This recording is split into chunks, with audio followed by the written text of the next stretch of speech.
effortless power with your driver. You can have it. I'm going to show you how in this video. One thing I should point out real quickly here, this is lesson 3, okay, of this little series on driver. You really want to watch the first 2. And so I will put a link in the description. I'll put a link in the comments below. It will take you back to the first one. That will prompt the second one. Then you'll come back to this one, and it is absolutely worth it because I am unlocking all of the secrets and everything that you need to be able to hit this driver further with a lot less effort. So, and if you like this video, like it, subscribe, enable alerts, all of that stuff. Drop a comment. I love to hear your feedback and questions. And if you want to get started with some free lessons, go to facefirstgolf.com. So we have talked about, and I'm going to do a real quick review here. We have talked about, number 1, always, always, always, I will preach this until the day I die. Strong grip for the majority of players. Almost all of you, because the driver is the flattest face, it is the hardest to square up at impact, and you need what is called a strong grip, which really should just be called a closed face grip because it helps you square up that club face at impact. All it is moving this lead hand over this way a little bit so that you can see that third knuckle on the back of the lead hand, and there's a V between this lead thumb and forefinger that you want to point over towards this trail shoulder. That is the strong grip. Then we've got this setup. When we walk in here, we want to start with the feet together, ball right in the center of the stance. Aim that face first. Always aim the face first before you take that strong grip. Now, once you've taken that strong grip, now it's a small step with the lead foot, a little bit bigger step with the trail foot, and we're going to flare this one a little bit, and we're stepping it back just a little bit so that our stance is a little bit closed. This frees up that bigger, easier turn without even really having to think about turn. That puts your hands a little bit deeper behind you here at the top of the swing. Then you can swing it more from the inside on the downswing. There's also this little hip bump right here. This sets your spine angle away from the target a little bit, which enables swinging up at driver. Driver's the only club that we want to actually swing up at it. Bottom of the swing arc should be back here, and you should be catching the ball actually on the upswing. So now, then the next thing that we really talked about here, and this is what we're going to get into some real detail with exactly how to do this and how to practice this. That's what we're going to talk about today. But it's really important that your hands, body, arms, and club are all working together as one unit.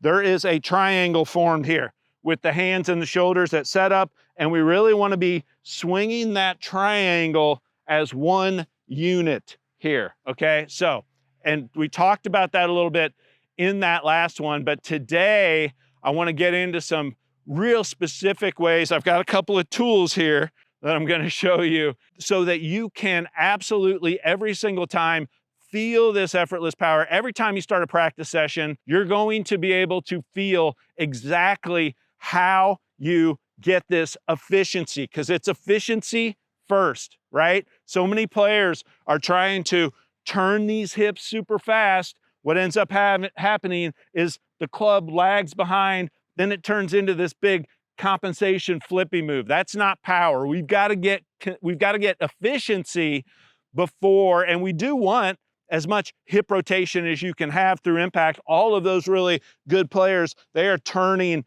their body a lot through impact, but we don't want to turn so fast that the hands, arms, club are not in sync with that. And that's what I'm going to show you exactly how to do that here today. So we have 2 things. This is just a little waffle towel. It's a small one. It's my son's from his tournaments when he was little. Then we've got what is called, this one is called the Izzo Swing Trainer. And you can see this thing's a little tattered. It's had a lot of use. I use this thing all the time. And these 2 tools are really going to help you feel that connection. We talked about kind of this move where you really want to feel like everything just stays in front of your body and it all works together. These tools are going to help you feel it. Here's how you do it. This goes above your elbows, okay? And this alone, if you're only going to do one of these 2 things, the Izzo Swing Trainer right here, This is how we build that triangle, and now we just swing that triangle as one piece throughout the swing. Hands, body, arms, club, all working together here. Now, the towel will give you that little feeling, because I talked about how you want to feel maybe a little bit of tension between your bicep and your pec here on both sides, kind of forming that triangle, pushing those elbows together a little bit. This helps with that. And this really helps with that feeling of the pec and bicep kind of pushed together a little bit here. Now you have this holding this down, and this is such a huge source of effortless power. And here's why. So I want to talk about the elbows and how they work through the swing, because this is so important and such a just crucial piece to this effortless power. What we want is the elbows together and the elbows pointed down throughout the swing. And this towel here really helps you with the elbows pointed down piece of this, right? The Izzo swing trainer here, and there are tons of these. These are like 15 bucks or less on Amazon. Doesn't have to be the Izzo, there's a Callaway one, whatever. It's just a elastic band that goes above your elbows, keeps your elbows together here. And so these two things combined together really give you that feeling of all of this working together throughout the swing as one unit, keeping your elbows point together and elbows pointed down. If your elbows stay together and pointed down, the club is always going to stay right in front of your body, and it's never going to start lagging behind, or you're not going to start racing your hips ahead of the club head, and everything's going to work together here as one piece. So now this is really important. I want you to see what this typical chicken wing does, how this helps avoid it, right? So almost everybody struggling with this over the top swing. Then it goes over to this chicken wing over here. And if I chicken wing over here, you can see this towel comes out under there, right?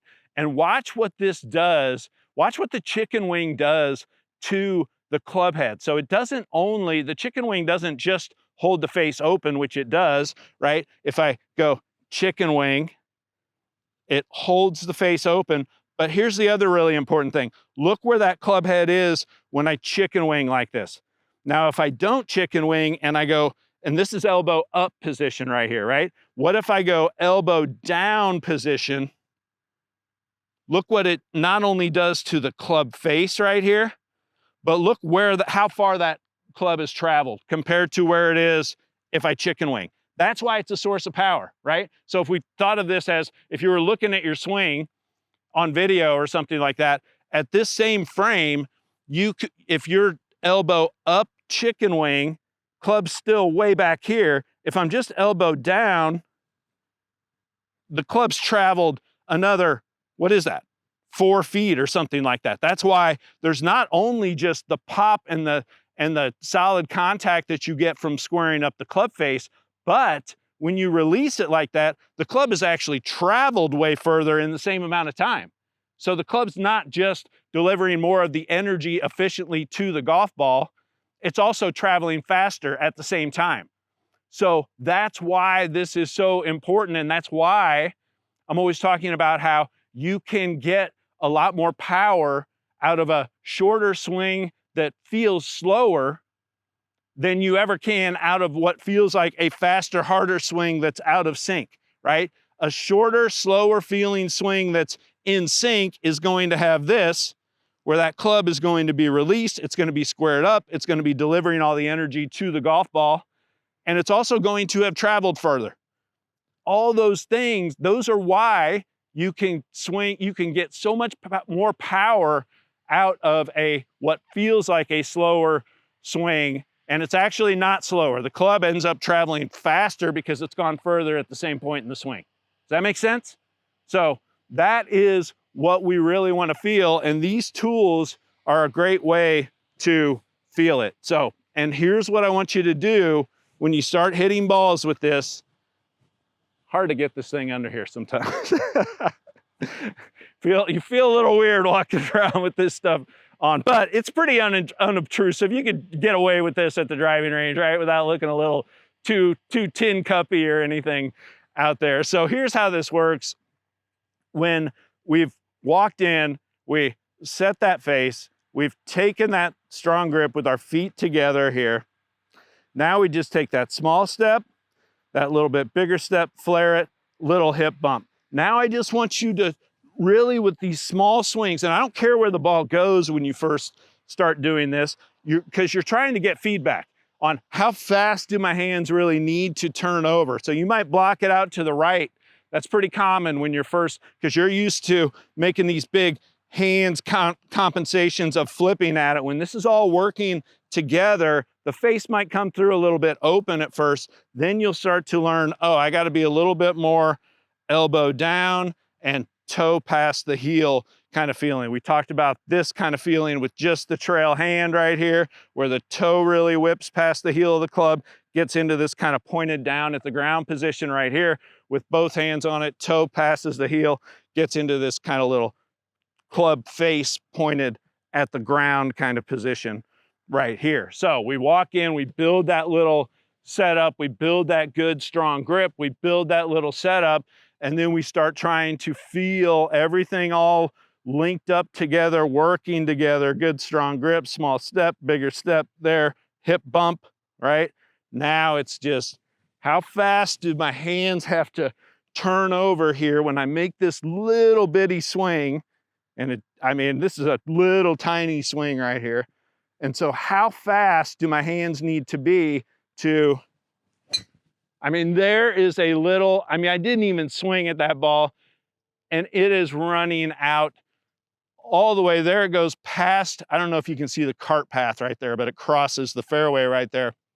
So, I mean, I don't know. I feel like I'm swinging that literally. It feels like 70 miles an hour or something like that, 70, 75 miles an hour, but I squared up the club face and it had that little tiny draw on it. It's gonna run a mile. So right there, that was efficiency, right? Everything is just working together here as one piece. And it's such a great feeling. You can hit the ball so much longer than you ever thought with so much less effort. This is truly, this is true effortless power. And this is where it all comes from. There is nothing else. I mean, I don't know, you know, you could practice this probably for the rest of your life and you will always continue to get better and better at feeling these same things. So let's go through another one here. Face, feet together, good strong grip, small step, a little bit bigger step, hip bump. Now I just really want to feel how fast does that toe have to release past the heel of the club right here. And it's just maybe a little bit more speed than the last one. And that's what I'm talking about. You will sometimes leave it out to the right there, right? When all this gets synced up, there are my hands. And I'm glad that happened and came up because you will experience that. Everything will be in sync. You'll hit it dead in the center of the face like I did right there. It'll jump off the club face, but it will stay out to the right. So that just means my hands were not fast enough. I didn't get the toe past the heel fast enough. I didn't get that elbow down, toe past the heel of the club happening fast enough there. Let me grab another one here. I just want to talk about this again because it's so important to understand. That ball stays out to the right on that last one that I hit. That will happen to you. And the reason that it happens is because you are used to making this big compensation with the hands. And now when you're like this, everything is working in sync together. So you can't make that compensation with the hands. You're not going to be as flippy. Everything is going to be so much more synchronized, but you've got to learn now how to properly roll the face over. Instead of that old way of hitting at the ball with the hands and flipping at it, now you've got to learn that lead elbow down rotation of that club face and get faster with that rotation. And it might feel real fast that you got to be with that rotation. So feet together, aim the face, good, strong grip right here. Small step, a little bit bigger step, hip bump. And now I'm just really I don't care if it goes left. I want to really focus on getting fast with the hands right here.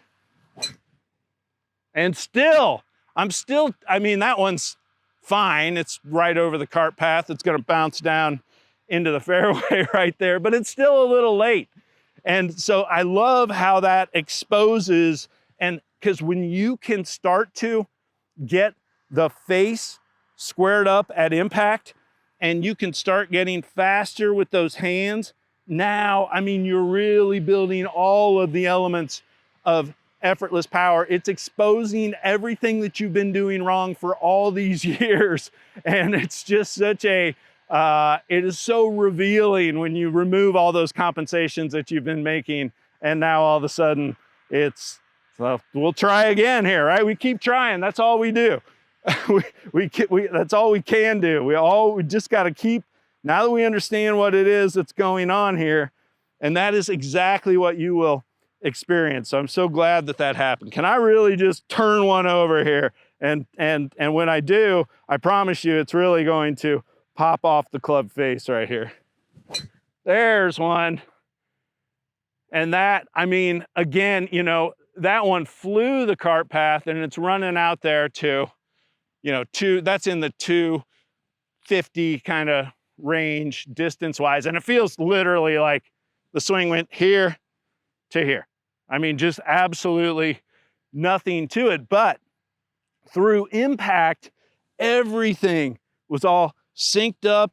Everything was working together. Nothing was going too fast that something else had to catch up and try to square it up last second. So that is, I'm so glad that that just kind of happened the way that it did. First, a big push way off there, then a little bit less of a push. Finally, I figured out over a few swings there how fast I had to get with that release of the toe of the club past the heel of the club. That's exactly what will happen to you. And once you get all these things working together, now you have a very specific way to go out and work on that. And these things can live in your golf bag. You know, these things take up no room. They weigh nothing. They can live in your golf bag. You can start every single practice session with these. So that is exactly where that's it. I mean, I don't know what to tell you. That's where effortless power comes from. If you can get this down, if you can time that face with this under your arms and this on your elbows, you are doing all of the things that are all of the elements that work together to create that effortless power. So if you like this video, hit like, hit subscribe, enable alerts, all that stuff. Drop a comment if you have any questions about this. And if you want some free lessons to get started, go to facefirstgolf.com. Appreciate you being here. I love this opportunity to share everything I've learned over the last 30 years. This is a big one, and I really hope that it helps you.